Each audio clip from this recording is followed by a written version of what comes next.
જેમ ભાજપની સીટો વધારો એટલે મોંઘવારી વધારે, ભાજપની સીટો વધારો તમે એની જેટલી ભક્તિ દેખાડો એટલું લોહી વધારે ચૂસશે. એવી શોષણકારી નીતિથી ભાજપે હમણાં નવી સિસ્ટમ ચાલુ કરી છે, સ્માર્ટ મીટર. સ્માર્ટ મીટરમાં જેમ એને સ્માર્ટ ભરતી નથી કરવી. હું જ્યારે ભણતો ત્યારે પણ ઓબીસીના દાખલા માટે, જાતિના દાખલા માટે, આવકના દાખલા માટે લાઈનો લગાડવી પડતી. એ લાઈનો અત્યારે ચાલુ છે, પણ એને ભાજપને ચૂસવાના, લોહી ચૂસવાનું હોય, શોષણ કરવાનું હોય તો એ તમામ મીટરો લગાડશે.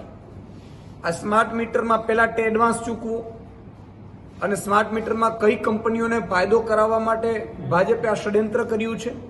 નવા નવા મીટરો થોપશે, મીટરો એટલી સ્પીડમાં ફરે છે. લોકો તમે વિચાર કરો કે પહેલા પ્રીપેડ એકાઉન્ટ કરવું પડે, એટલે આટલા લાખો જે કનેક્શન છે એનું તમે એડવાન્સ લેવા જાઓ બિલ તો 800,000 કરોડ રૂપિયા થતું હશે. તો એ કોણ વાપરશે, કઈ રીતે વાપરશે? અને લોકોની જ્યારે ફરિયાદો ઉઠી છે, પહેલી વખત વડોદરામાં લોકો રસ્તા ઉપર આવ્યા, જ્યાં સુરતમાં જ્યાં લગાડે છે ત્યાં રસ્તા ઉપર આવ્યા, સુરેન્દ્રનગર સહિત જામનગરમાં જ્યાં સ્માર્ટ મીટરો જાય છે અઠવાડિયામાં. હવે લોકોને ખબર પડી છે કે ભાજપ કઈ રીતે લૂંટી રહ્યું છે.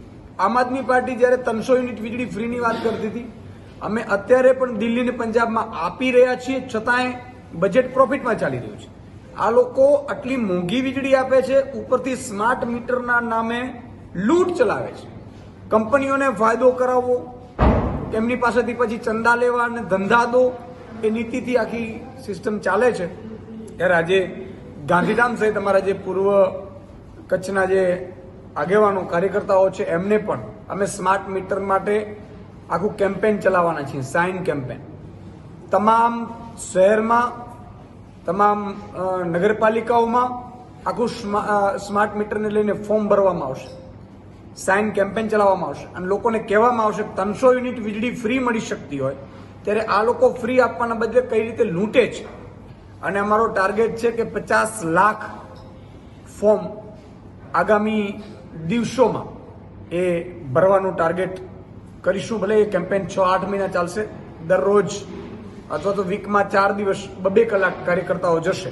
એટલે આ કેમ્પેનને લઈને પણ કાર્યકર્તાઓ સાથે ચર્ચા કરી છે. મને પૂરો વિશ્વાસ છે કે કચ્છની ધરતી પર લોકો આમ આદમી પાર્ટીને ખૂબ આવકારશે અને 4 જૂન પછી પવન જ્યારે ફરી રહ્યું છે ત્યારે ગુજરાતમાં પણ પવન ફરશે.